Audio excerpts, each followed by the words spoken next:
All right, everyone, welcome to another episode of Brothers and Boss Battles, a video game showdown. Today is our Brodown episode regarding our category where the protagonist's name is the name of the game. In case you didn't know, the three games going up against each other in this category are Alan Wake, Victor Vran, and Max Payne.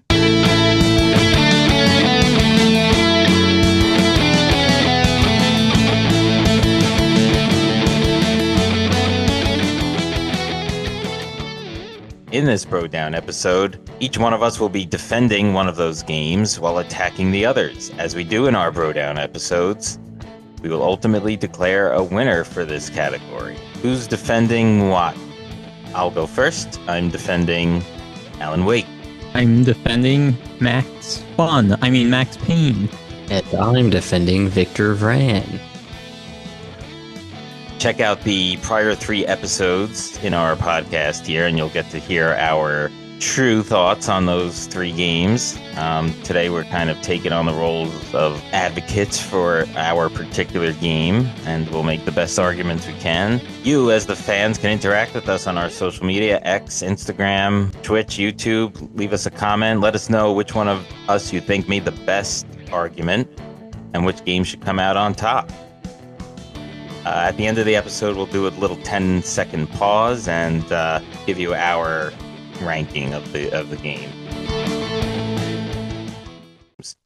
And just to put it out there now, because we might be talking about certain specific gameplay elements or the story, if here's your spoiler warning. If you do care to play, if you haven't before listening to us, then go ahead and do that, and then come back and listen to us. All right. Who wants to go first in advocating for their game? Fine. I'll go. So I have Alan Wake, and I think out of these 3 games, Alan Wake has the best and most intricate story here. We start with the storyline. Very unique having him be a writer. I think that's an interesting character choice as opposed to, like a wizard or a police officer or an army guy or something like that. So, right from the start. And then the whole juxtaposition between light and dark, which is a story we've heard a lot, obviously, throughout the ages of storytelling, but to do it in this sort of physical manifestation of the bad guy shrouded in darkness as a shield and having to break that with the light, and then, going from there.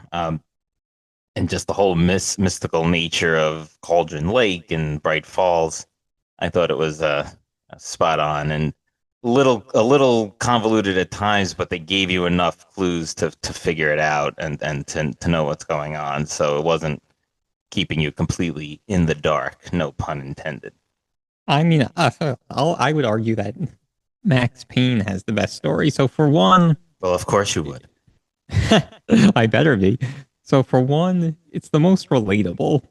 Like the things that are happening, and that's important to me in the story because I don't like fantasy and stuff. So like the Victor Vran stuff, obviously, that goes out the window right away.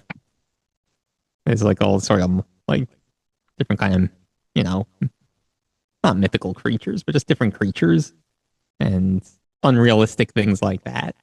But then in Alan Wake, it's like the people are consumed by the darkness or whatever you want to call it, and then you have to, and the fact that he's a writer and he's basically just taking out all these people, it loses a lot for me. But in Max Payne, it's like you're shooting mobsters in New York City subways. That's it's something that can happen because it's because it's technically something that can happen. That makes it the best story. Well, it makes it the most relatable, and I think relatability is one factor in making a story good. For some people, I guess, but I don't know. I think the Victor Vran story shouldn't be discredited, especially just because there are fantasy elements. I mean, a lot of people like that too, and they have, twists and reveals, and your friend that you're going to look for has turned, and you have to put him down kind of thing.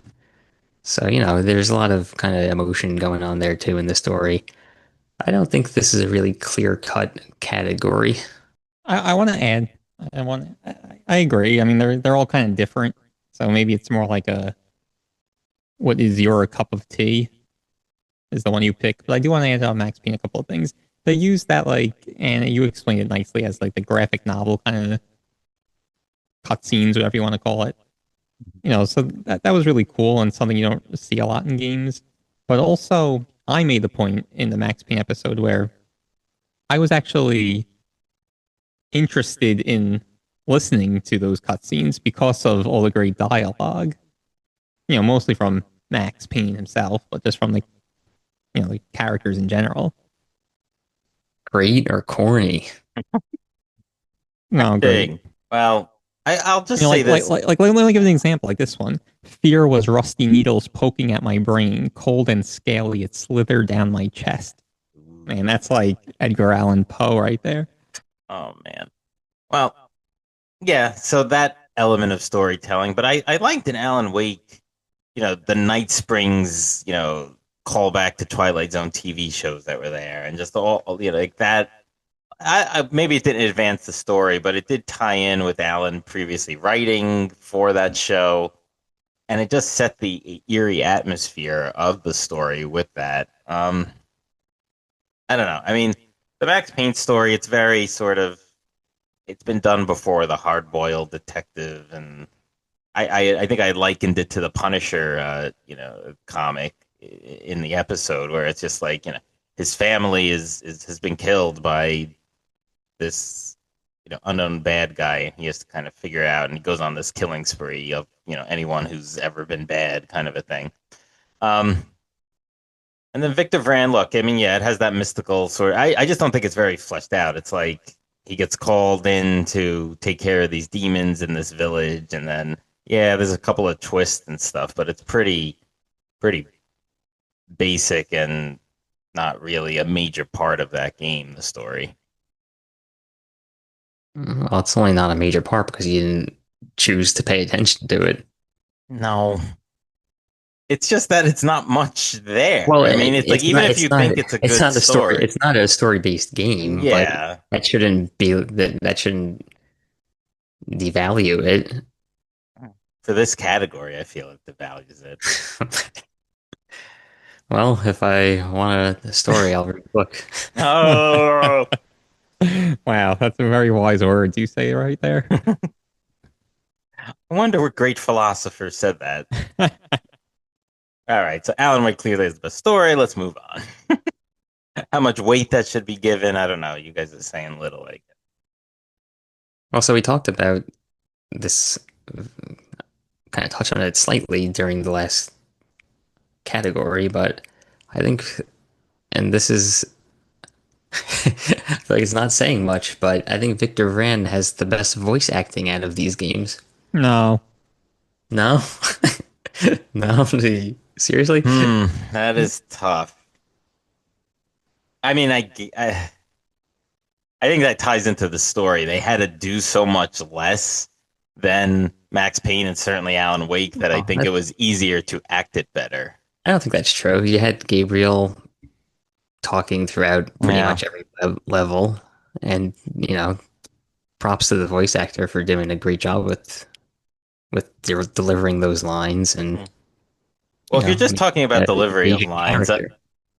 I'm sure Pete has a point about that. No, that's not all I'm talking about, but Well, I mean, my point on delivering of the lines is that the lines is a big part of what a lot of the players, remember so many years later from Max Payne.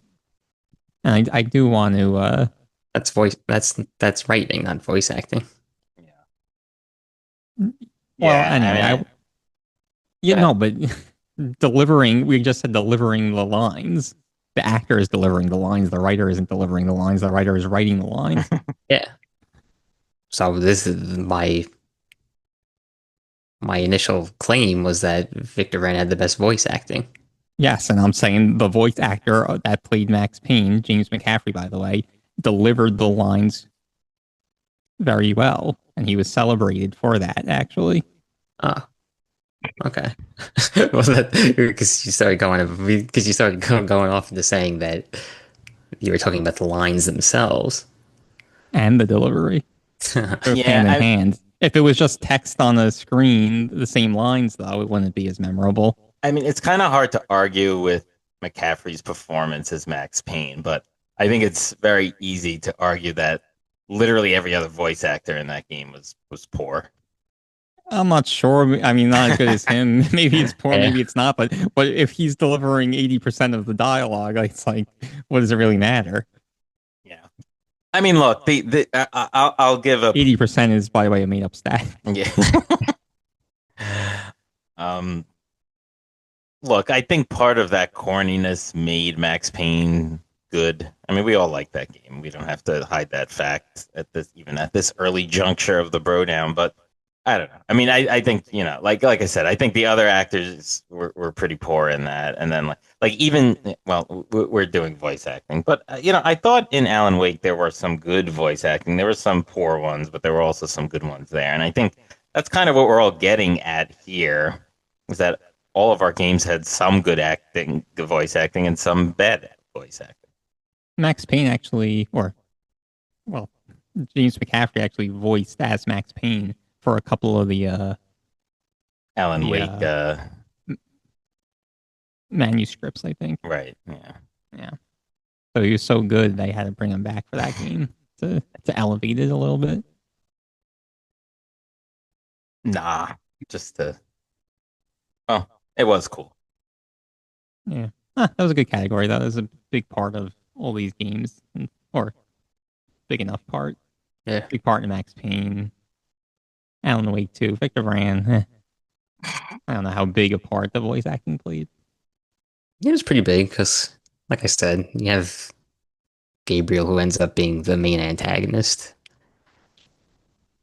So Having big parts throughout pretty much all of the Yeah, levels. that's fair. Yeah.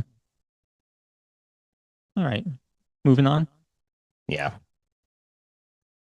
All right. So I want to start my argument with another line from Max Payne.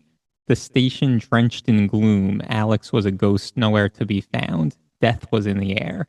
I want to talk about death. So I feel like Max Payne, none of these games were all that hard, or all that difficult, at least on like the standard difficulty. mm, But I died the most in Max Payne.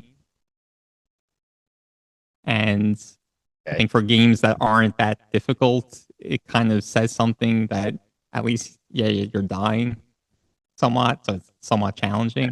Whereas in Alan Wake and Victor Vran is like you died a handful of times and that was it. I'm I gonna let did. you go.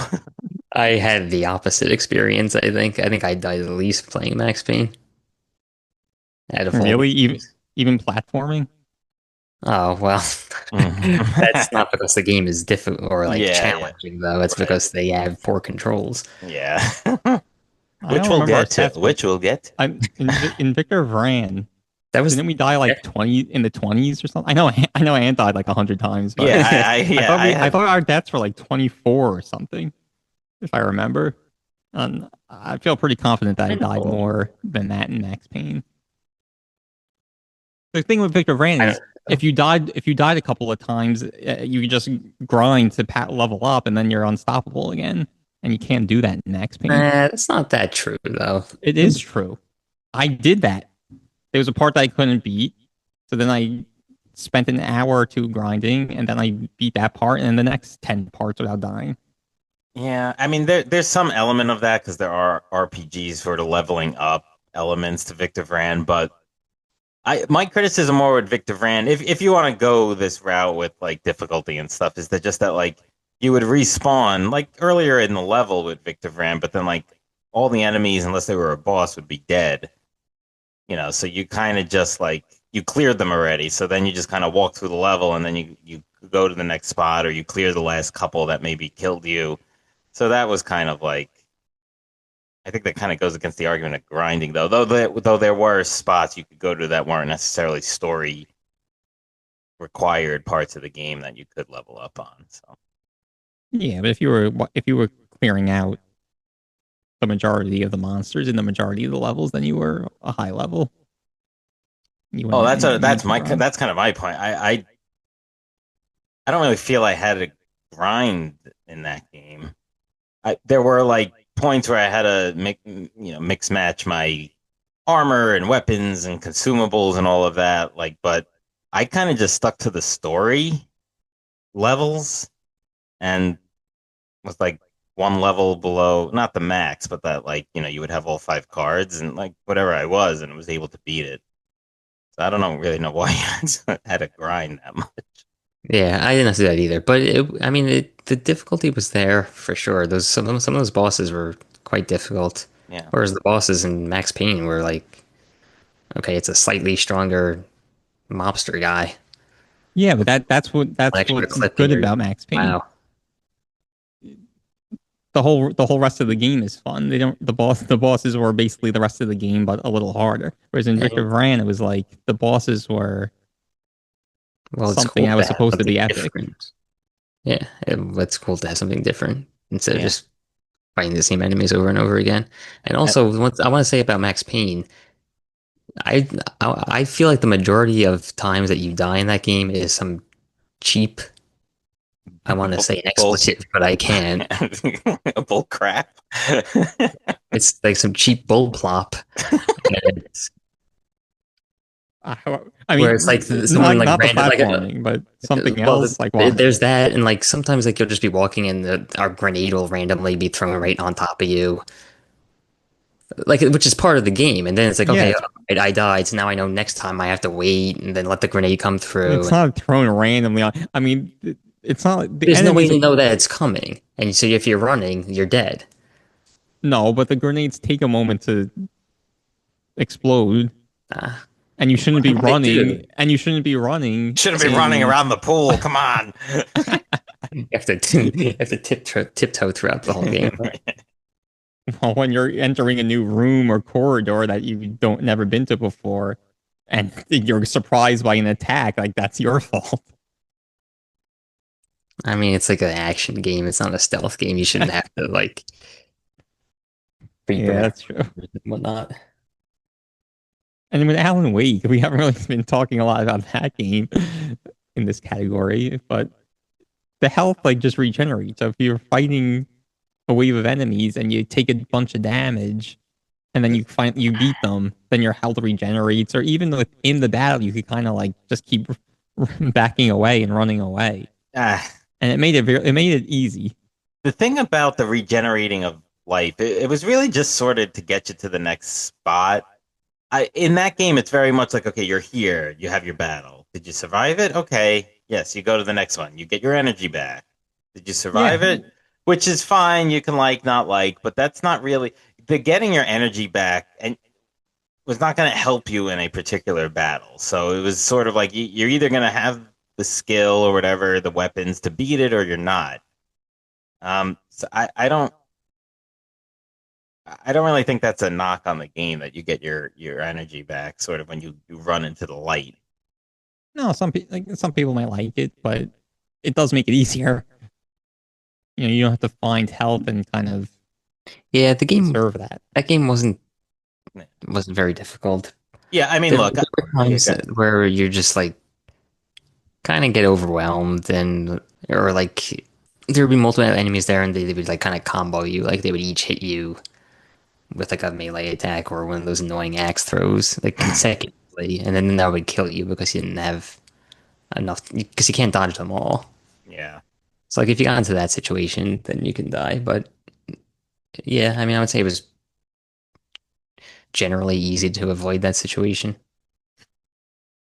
I mean, I could admit that it was probably the easiest of these three games, but not childishly so. So I mean, you still I still died in this game, and there was still points that were difficult, and so I don't think it was so easy where it's really a knock on this game. It's just like part of the fabric of this game versus Victor Vran or Max Payne. But No, you know, it wasn't. I agree. I wouldn't call it childishly,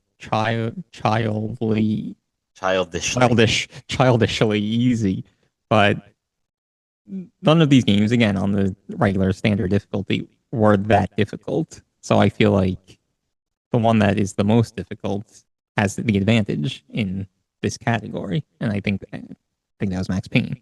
Mhm. I mean, I think we've The listeners have heard our points. Now it's up to them to decide. But we're not done with our arguments yet. Let's. I'll throw this out here. Someone could start it, but I think controls should be discussed. Controls, we could pair that with gameplay. I don't. Well, I would also like to start with a specific Those are two completely control. different. What? Those are two completely different categories. Yeah, all right. Let's start with controls. Let's start with controls then. And I will gladly do that because I could call out Max Payne for including so many platforming parts, but it clearly was not programmed to do so. And we all Yeah, I know what mean we're the talking platform. about like not being able to walk in a straight line and having to essentially trapeze up in the air around the building, and the slightest wrong move would hurl you to the floor or the street below, killing you To your death. to your death. I mean, look, those very, very small platforming parts. They're no one's favorite in Max Payne, and they're no one's favorite parts. But it really is such a minor part of the game, and at least they were trying to give you something different. I mean, I know these all kind of came out different times or whatever, but like the controls in that game are just not good. No, well, I'm glad you said that because the platforming parts aside, as again, that's just a minor part. For the main game, what was so bad about the controls? I mean, if you count this as controls, swapping through your weapons was really fine, especially considering the time it came out. There was no Hmm. problem with that. Yeah. The bullet time, which we'll get to later. I mean, that We did played flawlessly. Yeah, we did point out in the episode that sort of like when you go to switch to a weapon, and it was nice you didn't have to like pause it, go into a menu or anything like that, but you'd have to. It wasn't like the more modern games where you just have it attached to your D-pad and then you flick it in whatever direction and you have that new weapon in your hand.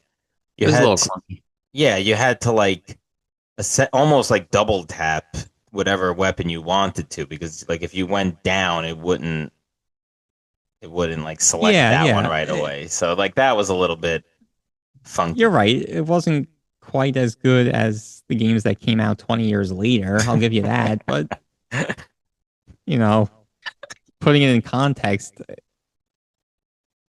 it really played well. And I made this point in the episode, I'm pretty sure. I never felt hindered by that mechanism to switch guns, like where I felt like, oh, if I could have just, had a hotkey button to swap my gun, I would have defeated that enemy, whereas now I die. Like it was never really an obstacle to me. Yeah, I because think the it was a game is good so job. easy that even if you didn't switch to the right weapon, you can still survive and kill them. Ooh, walked into that one. Anything on Victor Vran?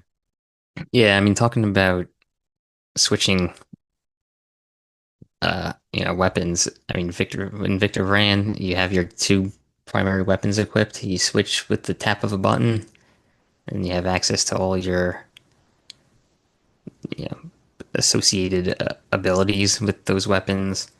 Then, not to mention your consumables. Like they did a really good job of mapping out all these different actives, for a controller, which is no easy task. And I think they made it really uh, kind of easy and seamless to control. And then, you had full control of the camera. You can move it any way you wanted, even though none of us did. Yeah, I mean, I don't think there was any clunky elements to the controls in the game. I thought it played great. So I'll give Victor Vran this. I thought the actual like gameplay, the combat and stuff, I thought the controls were very tight, very crisp. Um, but in terms of the navigation of the menus, The menu was a little weird. that was really confusing. I mean, it was so confusing that I didn't even realize you could swap your armor because there's just 8 million things on the screen. And then when you're cycling through, also this, before Tom could jump in, Make but fun of you. cycling through the weapons that you got, like how many times would I start instead of like cycling through the weapons, I would pick a weapon and kind of move that through the menu because I was using the left stick instead of the right stick or vice Yeah. versa. It was really a confusing and I mean, it's confusing at first, but then you're like, oh, I see what I'm doing, and then you learn. yeah, but cycling through weapons should never be confusing even at first. I mean, it's a matter of seconds, really. You No, see that come on. you see that you're moving it instead of you see that you're moving the actual item in a sorting manner instead of Yeah. Yeah, but sorting. it's a couple of seconds every time, and you get a bajillion weapons in this game, repeats all the time and stuff, and you have to navigate through your inventory like that, Yeah, which isn't really a controls issue, I but guess. you don't But have to do it like that because you can sort. They have nice sorting yeah, you and could sort them. Yeah, filtering. I kind of thought of everything. And as far as like the other stuff, the armor, I mean, that kind of seems like a user error to me. no, but you have to admit the menu had so many different options to consider, and Oh, yeah, navigating it's a it. very deep Well, game. and navigating it was not simple. Like I wish it was just an Excel spreadsheet or something. It would have been easier. They put too many fancy graphics on there. You lost me at Excel spreadsheet. All right. Well, that was interesting. All right, let's now talk about gameplay then. This is gonna probably be a pretty big crux of the argument here, I would think. Yeah, so I'll jump in here. Max Payne, we talked about the not everyone's favorite platforming parts, but for the most part, it's the gameplay is kind of trying to do one thing really, really well. And that's, basically shooting bad waves of bad guys with your guns. And we all talked about how fun that was. There's a few reasons for that probably, but maybe now's the good time to finally really mention the bullet time. And that was, innovative. That was new for video games at the time, and it was just very cinematic when you used it and killed enemies, and it really added a uniqueness to an otherwise, seemingly basic game, and it made it, a lot of fun, and why it's, well, let's say one of the reasons why it's so highly regarded even to this day. Yeah, look, I mean, the bullet time was cool, but I don't feel I used it as much as maybe the developers wanted a user to use it. Whereas in Alan Wake, there was that whole cool concept of the light and the dark, and the bad guys shrouded by a shield of darkness that you had to melt away with the flashlight before being able to damage and kill them. So I just thought that that was so cool. Other than the whole metaphorical thing of it, and story portion of it, it was just cool, and it created different scenarios for strategy in the game. Like even once that darkness shield was broken, you could use the light to sort of blind them and stagger them for a little bit to create some space. Um, we're able to, you had your choice of a few weapons, and again, more like quote unquote realistic guns that you could be using. And, there was a pistol, a shotgun, and a rifle. There weren't these big, machine guns or rocket launchers or anything like that. So it was, and then you had other cool things that wouldn't be seen in any of your games, like a flare gun or a flashbang grenade, where because they were these enemies shrouded in darkness, that was like a way around them. So I just thought like that big main gameplay element was really cool. The fact that Alan could dodge, the fact that he wasn't in because he wasn't a soldier or something like that, his running capabilities weren't as good. Which was a little annoying, admittedly, at times, but it did kind of fit in with the game. and the character you were playing. So, I just thought that was, switching weapons was relatively easy. So I just thought that there was a lot of cool gameplay elements there. I mean, I think at the core of those two games, they're basically very repetitive. You're even like the enemies are the same throughout the entire game. Whereas in Victor, you have, a constantly evolving set of enemies with different mechanics that you have to fight against. And there's just so many different ways to play the game, which makes it like, has limitless replay value. I know we're not talking about that yet, but I wanted to bring it up anyway. Like you could, there are so many different weapons to play with. They each have their own abilities. You could even play with different demon powers, which are all behave differently. And, in terms of combat, you have defensive options, you have offensive options.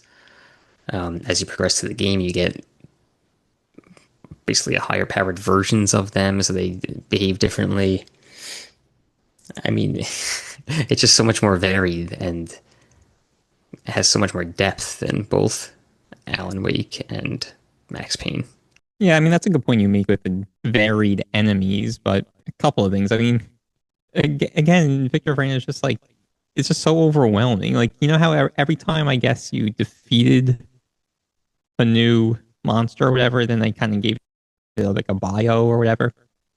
Told you the name and kind of Yeah. what it does. Yeah. And it's cool, but it just like there was so many, it was just so overwhelming, and it's just kind of It's bestiary.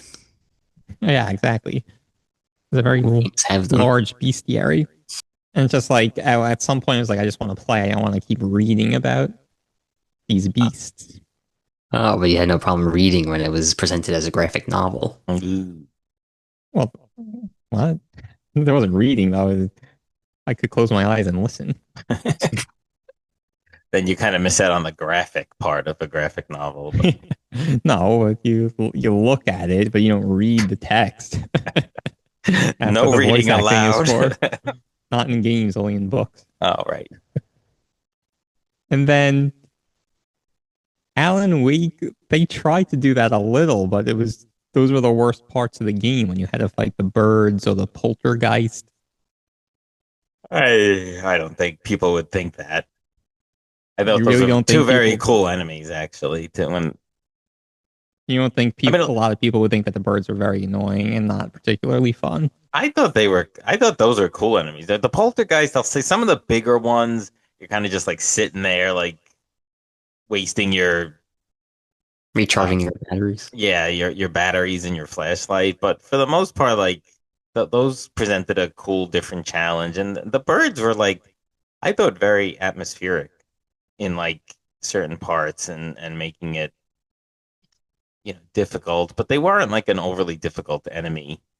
And then there was that one part where you have to clear them all to get because they're like attacking the house Barry's in. I don't know. Thought it was cool. I That really was a did. mechanic they used a lot, where like somebody was trying to unlock a door or something, and you had to fight off a wave of enemies. Yeah. Oh, Oh, the more we're debating here, I'm finding Max Payne and Alan Wake to be very similar when you like break it out into these different categories. yeah. Well, I mean, they were both made by the same Yeah. studio, No, so Yeah, it's true. they're both It's true. just very basic, repetitive games. Yeah, ooh, ooh. Victor, lacking depth. basic repetitive games that are Lacking fun, depth. whereas Victor Vran had all this different bestiary thing or whatever it's called, and it wasn't fun. No, it was, and they had the opportunity for player expression and creativity, which none of those other games had. Do And tell. by that, I obviously am talking about the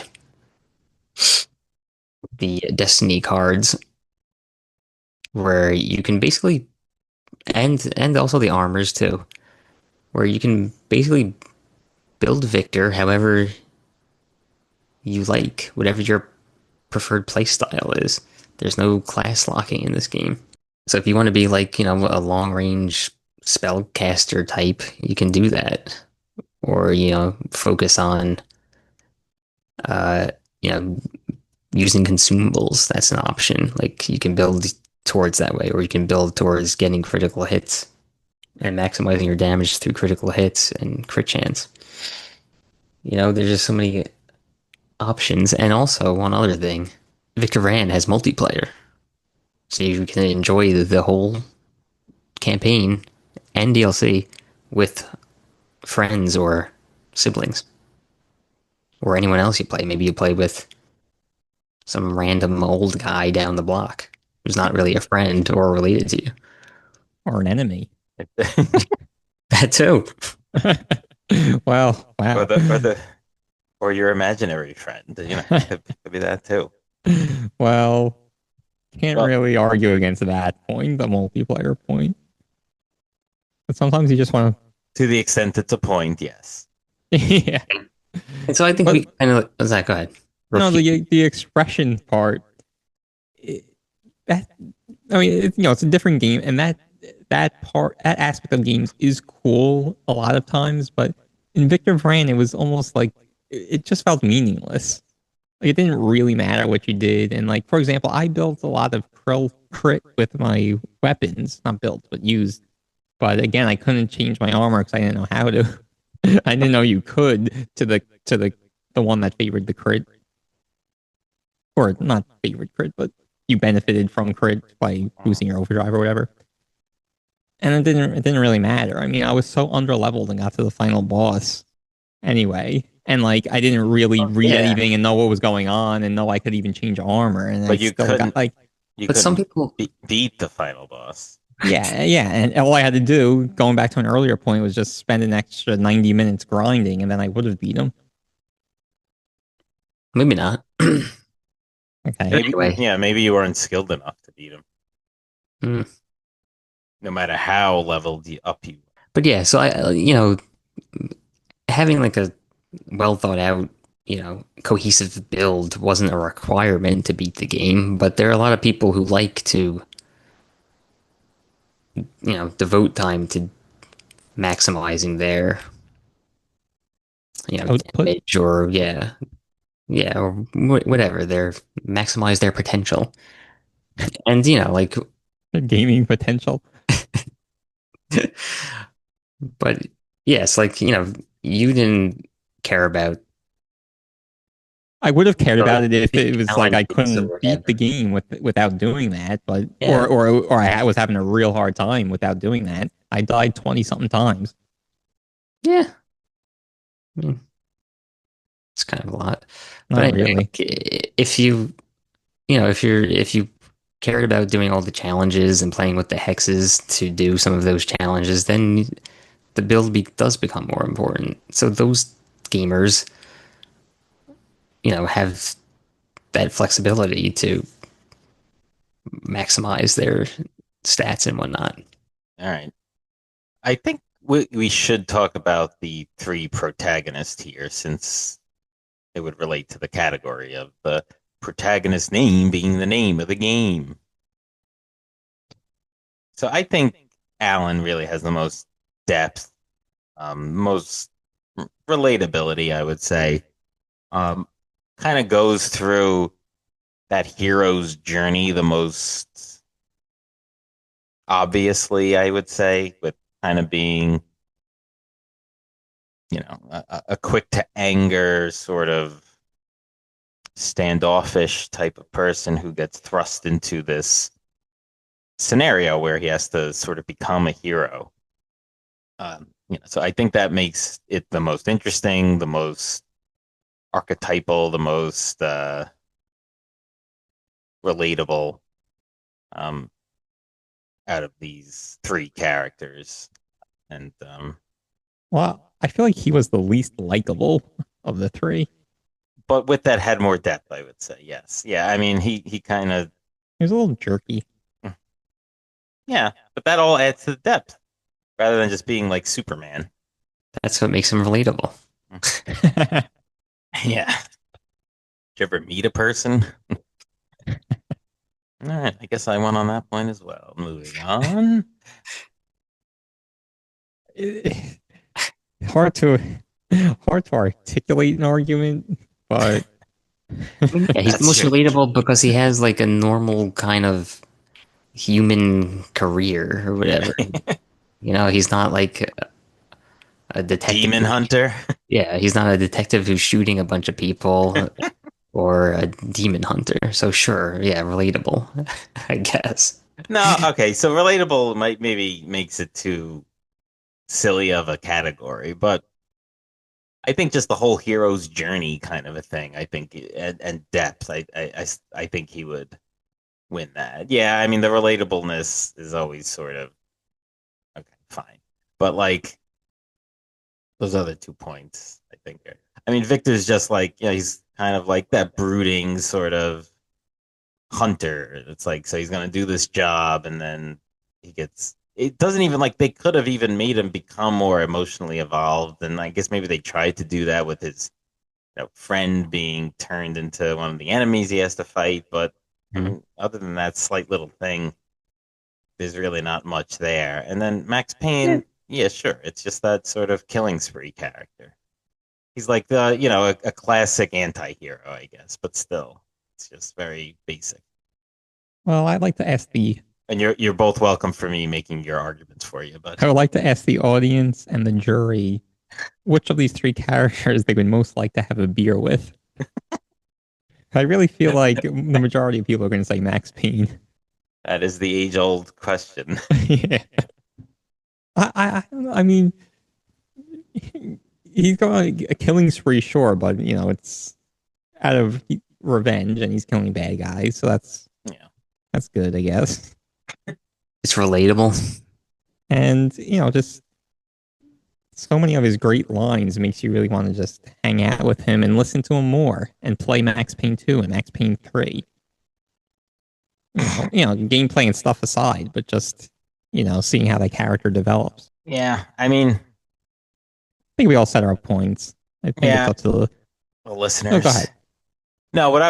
I was kind of gonna go into another kind of like minor small point, but like just in playing this, how did this game impact your ability to play any sequels? Which I guess wouldn't apply to Victor Vran. I don't think there's any. Not impact, but like I played all three of these games. The one I'd say I'm most interested in playing is Alan Wake 2. So I kind of feel like the setup of this initial game really wants to propel you into continuing the story. Story wise, maybe. I don't know. Gameplay wise, I think Max Payne sequels probably was more anticipated and more successful. So maybe your opinion is different, but All right. Well, I mean, yeah, I mean, Alan Wake ended on more of kind of like a cliffhanger, yeah. kind of like you're not really sure what happened because the story is so kind of like convoluted and silly I at don't know. times. This category I would respond to with another Max Payne line. He was trying to buy more sand for his hourglass. I wasn't selling any. I think you're just grasping at straws now to try to win a category here.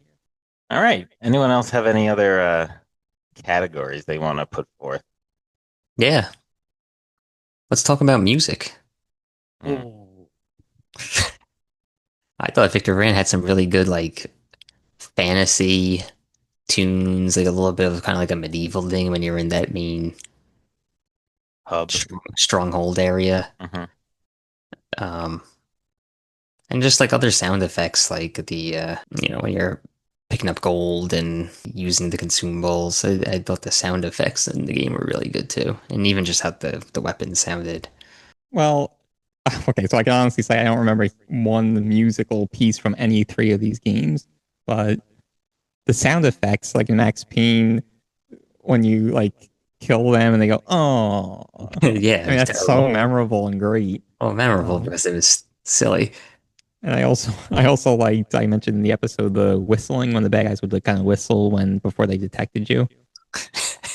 And we were Great. talking about the baseball bat sound, how it was like How they were bad. Yeah, very empty, they were so bad they were that good, they're I good. guess, Exactly. Yeah. but yeah, I don't know that that would win a category for you I, in and a I also fight. want to point. I also want to point out the music category for this for these three games is like I don't know when you get the syllabus at the beginning of a semester and class participation is worth like 2% of your final grade. That's what this is like.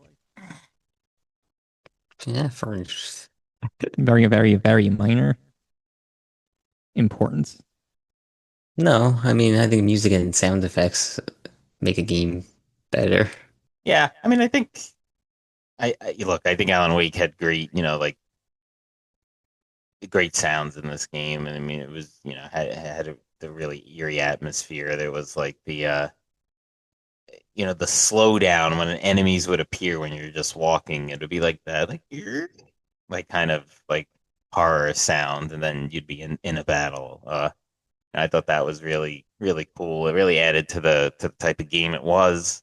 A lot of the music was more atmospheric. There wasn't necessarily like songs that you could really point out. I mean, I think it all worked well. Um, What about the Lady of the Light or whatever it was? You remember what one oh, of the one of the episodes ended with like an original rock yeah. song? I guess it was the end, or no, or maybe Well, not actually, but yeah, it was. I would think it was the Andersons. yeah, and Mm. that reminds me, thank you, that I have to bring up the coolest scene in any of these games was the fight at the Andersons farm where you're on stage and Barry's using pyrotechnics to help you out, and the the in-game musician brothers, the Anderson brothers song comes on and plays rockin' tune while you're fighting. It's just a really cool moment and a really cool rock song to be killing enemies with that playing in the background. I don't know that scene reminds me of like in games when you get like I don't know some rocket launcher bazooka to beat the final boss or something, just like to make people go like, "Whoa, cool!" Every Resident Evil game. Yeah, exactly. But I don't know, like in Max Payne, just to me, I mean, we have some ties to New York, but just the essentially opening scene when you're in the subway, like that, I think is a cooler scene than being on stage with rock music playing and pyro. Like that's just, that's for the because it's more feeble-minded, I think. because it's more relatable. Not just more related, it's a little more sophisticated. So we talked about, or I talked about the bullet time a little, and I probably should have just mentioned this at the time that I was talking about the bullet time. But so instead, I'll kind of wrap up my arguments with again, I'll start with the line from Max Payne where one of the like bad guy leaders says, "You can't win this one, Max." And then Max Payne responds, "No, but I can make damn sure none of you do either." So that's what I'm going to do here. And bullet time, I mentioned, was innovative, but it really inspired, if that's the word you want to use, so many identical or similar mechanics in games for essentially up until modern day now. And besides being really fun, that's probably one of the reasons, or one of the big reasons, why the game and the series is so popular and acclaimed to this day. But Victor Vran and Alan Wake don't really have that, anything like that to say that they impacted future games or future generations of games. I even mentioned on the Alan Wake episode where we were trying to make the case that it was an interesting mechanic where you had to kind of break their shield by shining the flashlight, and I had mentioned like likened it to Luigi's Mansion. And again, whether it was copy or not, it didn't really lead to future games kind of taking that idea and maybe using it or making it better. So It was unique to that game. yes, I don't think there's a lot of you know way to push back on that. So that's kind of why I wanted to put it here towards the end of my arguments. Anyway, I don't know if you guys have any more, but I do want to leave the audience with that point. Look, yeah, fine. I mean, what I'll say about Alan Wake, sort of in closing, is that all the points I mentioned above, I think it has the most robust, best, most interesting storyline here. A cast of of pretty cool characters, interesting characters, the best atmosphere of these games, and then also just a uniqueness to it and the character you're playing, the mechanics of it, as far as not physically with the controller, but the breaking the light and all of that. It's just a unique way to sort of repackage a familiar type of game. So that's why I think it really should come out on top. Also, it has a bunch of collectibles.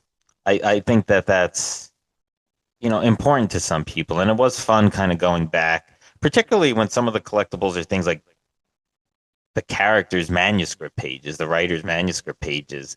That it's sort of an interesting way. You'll get a manuscript page of something that already happened, and it's like, oh, that's cool. And then you'll get one of something that hasn't happened yet, and then it eventually will happen. And it just built into the whole story where, I won't go into the whole thing now, but go and play it. But it's I think that's a really cool aspect as well that you get with this. So that's my pitch. I'm glad you mentioned all those collectibles because I was talking a lot about the complexity and I think, in my opinion, and I think a lot of people might feel the over complexity of Victor Vran. But even the collectibles, if you're trying to do that, it gets so overwhelming. I mean, there's so many manuscript pages. Right? How much was it? It was over 100, I think, right? Just over 100, Yeah, maybe. yeah. And the world is pretty big, and I'm thinking about specifically the parts when you're in the vehicles in the cars, and it's like you can navigate a large portion of the map, especially in one or two of those car sequences. You can navigate a large portion of the map in the car, but you know, someone who's trying to 100% the game, do they have to kind of get out and walk the whole way and look, you know, left and right, and it's just so overwhelming, And then and take it two deter. steps and then you're out of breath. Yeah, that too. So Max Payne is just so it's just so simple, it's just simple fun, and it's not overwhelming in any way. It's not complicated in any way, and that's why it's great. Tom, any final thoughts on Victor Vran coming out on top here? Yeah, I mean, you just gotta look at the gameplay here. I think it's really gonna tip the scales. Um, there's just so much different ways to play the game. I brought up replay value before, but I want to say it again, even like with all the challenges, like so for someone like you just mentioned about on 100%ing the game. In this, it's not just running around and looking for coffee thermoses, it's actually doing different tasks and like challenging yourself to, you know, not let your health drop below 50%, for example, or, killing enemies with specific weapons. So there's, a ton of stuff to do there if you really want to, take on the additional challenge. And again, you might play through the game once doing a crit build, then you might want to do a more defensive build, and you're able to do that in this game, and that's cool. So yeah, I mean, I think that the gameplay and the player expression and the multiplayer gives games a lot of longevity. It's not just a one and done type of deal like other story based games. So yeah, I mean, I know it's kind of like the underdog of the category just based on its popularity and I'm assuming sales, but there's a lot of good there, and I don't think it should be overlooked because of those things. All right, there you have it, listeners. Those are the arguments in favor of each of these three games: Alan Wake, Max Payne, and Victor Vran. In this Brodown for who should come out on top of this category, where the protagonist's name is the name of the game. Uh, Give us your thoughts on Instagram X at Bros Boss Battles. That's BROS Boss Battles. Our website, brothersandbossbattles.com, or wherever you can leave us a message. Let us know who you think made the most convincing argument here and what your order of games is here out of these three. If you've played them, any other thoughts on those? It'd be great to hear from you. Um, we'll wait about 5 to 10 seconds and then kind of give our quote unquote real thoughts on this matchup and who should come out on top. And so if you don't want to be swayed by that, just, check off now and interact with us on social media. If you do want to hear our thoughts, we'll start in about 5 seconds.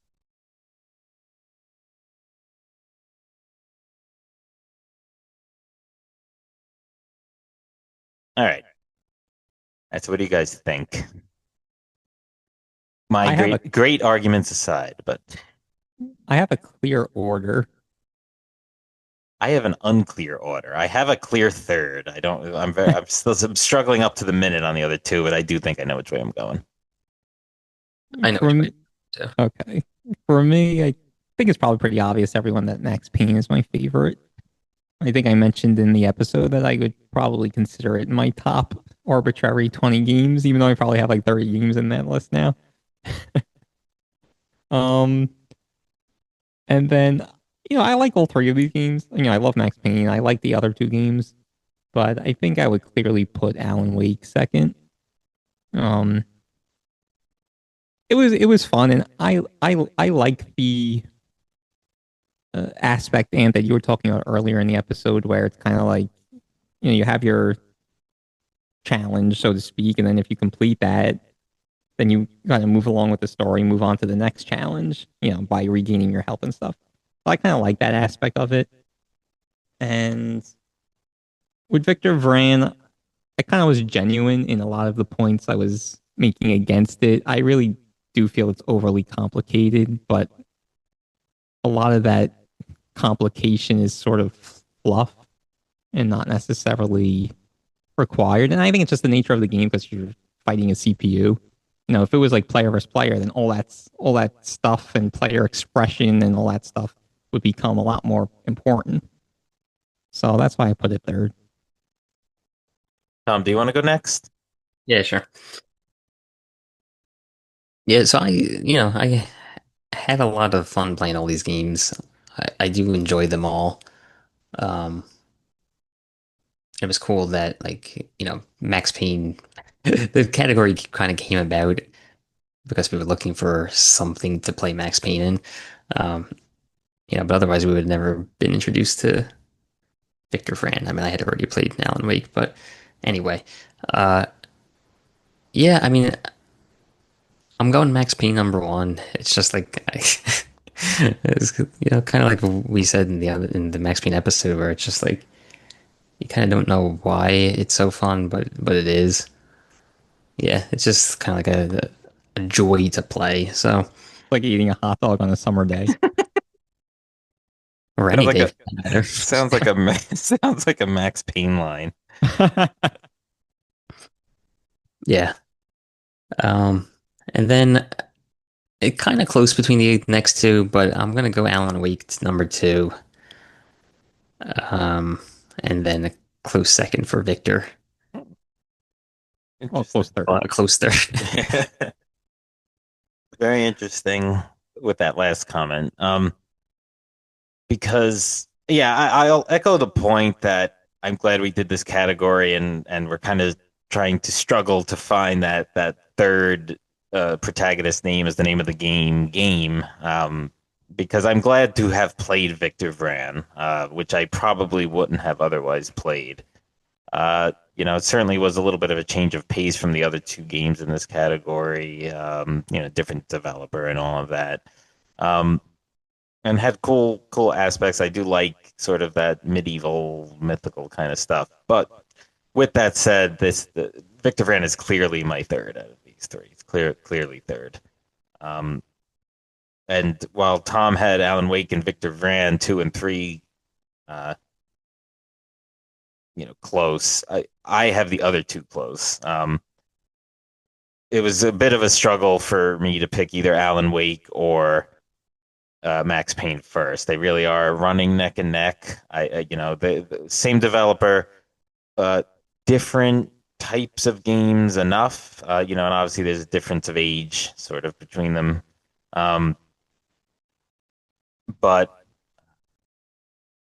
I will say this: me going second wouldn't have made this a more interesting thing because I am going with Max Payne first. With so making Alan Wake second, and I do think Alan Wake has a better story, but there's just something about playing Max Payne. It's just like those storyboards and the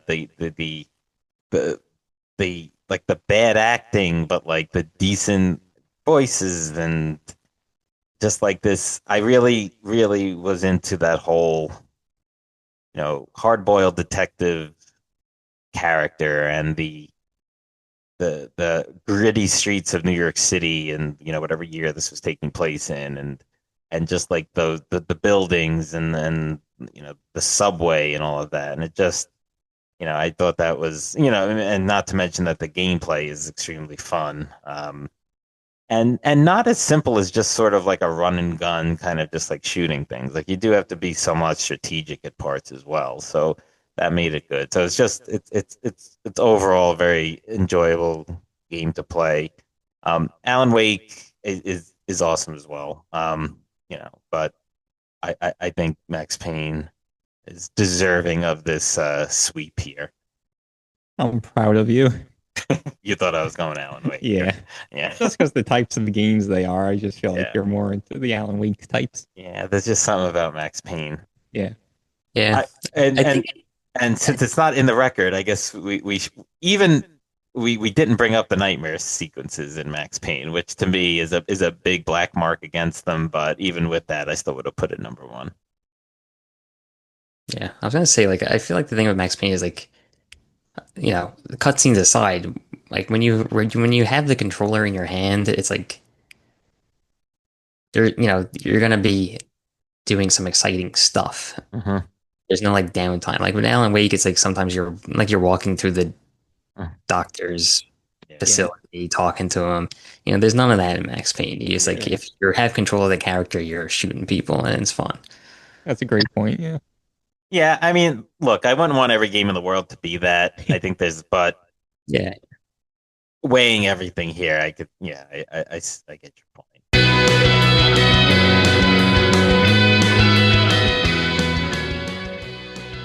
Good job, folks. All right, listeners, thank you for listening. Let us know your thoughts on Instagram X, Twitch, or YouTube. That's Bros Boss Battles, BROS Boss Battles. Visit our website, brothersandbossbattles.com, and leave us a like wherever you get this podcast. Also, subscribe so you get all of our episodes as soon as they come out. All right. In 2 weeks, we'll be tackling a new category with a new game. Make sure to check that out.